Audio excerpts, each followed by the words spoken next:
Enkuba eno yabaddemu omuyaga ogw'amaanyi yatonyedde essaawa nga 2 nereka amayumba n'emiti nga biri ku ttaka. At the moment, they think that we are just having only one single room. Abamu ku batuuze babudamiziddwa ku kitebe ky'eggombolola ne ku ssomero lya Musasa Primary kyokka nga lino lirina okusomerwamu abayizi olunaku lw'enkya. So that means those people have to be reallocated to another place where we can manage them.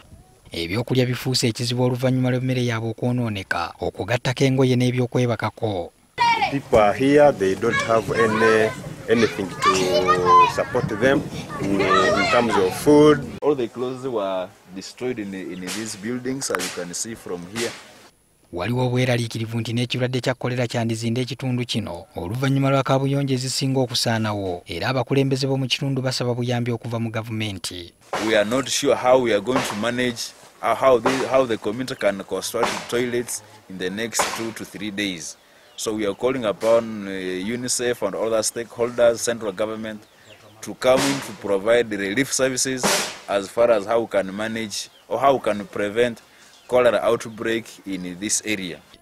Kinajjukirwa nti eggombolola y'e Karambi eriraanye ey'ennya Kiyumbu gye twakulaga gye buvuddeko ekirwadde kya kolera gye kyali kyakatta abantu 3 nga n'abalala 96 baali ku ndiri.